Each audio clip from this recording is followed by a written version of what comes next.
What's up, Gadgeteers? My name is Hector and this is Gadget Beard, and on this channel I unbox and review everyday tech, gadgets, and accessories for you. And on today's video we have the 5 things I hate about the Redmagic 3.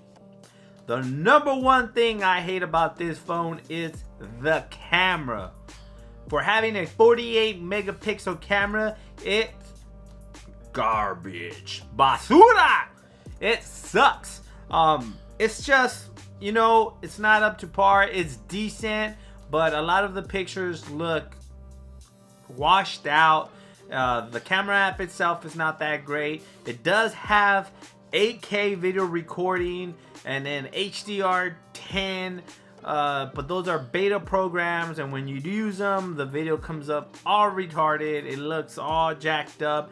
The colors are off, but they do have them there. I haven't seen any updates to them, so I know there are beta, but there's no updates. They're not getting updates or anything like that.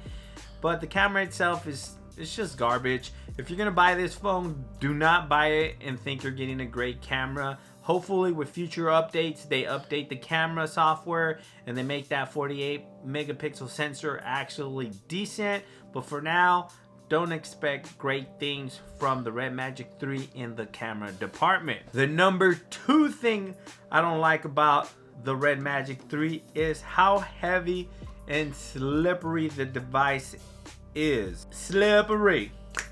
Now, I know it has a 5,000 milliamp hour battery, but this is a gaming device, so it's gonna spend most of your time in your hand gaming. And while the goddamn phone feels like you're holding a brick, it's gonna mess up your wrist. By the time you're done gaming, you're gonna be like this. You're gonna have carpal tunnel, or you're gonna have fucking arthritis in your hands because you game so long using this heavy ass phone. And not only is it heavy, it's slippery. It's all metal design, but there's no added grip. You know, it is a gaming phone. Give the phone some rubber texture, some rubber somewhere that you can actually hold and grip the phone. Now think about it. You're gaming, all metal device. I know it has fans, but it is gonna get hot. Your palms are gonna get sweaty. Eventually you're gonna slip and the phone's gonna fall. I don't think it was good by having an all metal phone and then not giving you some added grip somewhere so you can actually hold on to that heavy ass phone. The number 3 thing I absolutely hate about the Redmagic 3 is the haptic feedback motor, engine, whatever that thing is. It's the motor. It makes the phone feel cheap. It's weak sauce. I can't explain it. The Moto G6 vibrator motor is way better than that. It's just weak. I don't know if it's because of all metal build and it's heavy, and the little motor just can't push that much haptic feedback towards your hands or towards your fingertips or whatever that thing does, but it makes the phone feel weak. It's teeny.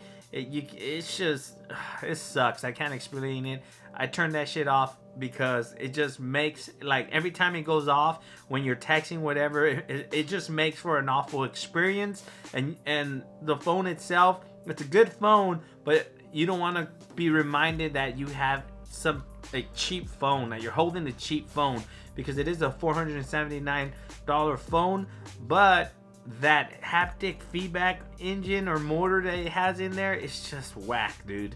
It's just whack. So that's the 3rd thing I don't like about the Redmagic 3. The 4th thing I don't like about the Redmagic 3 is the buggy ass triggers. Now I know it has gaming triggers on the top of the phone or on the side of the phone, and they're good for gaming and all, but when you're watching YouTube, them things are still active. If you accidentally touch one, which you are because they're on top of the phone or on the side, your palm might hit one or something like that. It almost mimics like if you touch a screen, so the play forward button menu will pop up on YouTube or anything you're watching. It actually mimics a touch on the screen, so it's not deactivated once out of game space.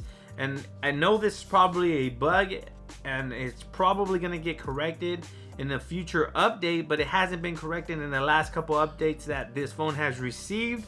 So that is the fourth thing I absolutely don't like about that. It makes watching videos an awful experience because you accidentally will hit those trigger buttons and it will mimic a touch on the screen. It will pop up the goddamn play, pause, forward menu, and you're like, what the heck? And then you're like touching it and you go and put your hand and you forget about those triggers and you keep activating it.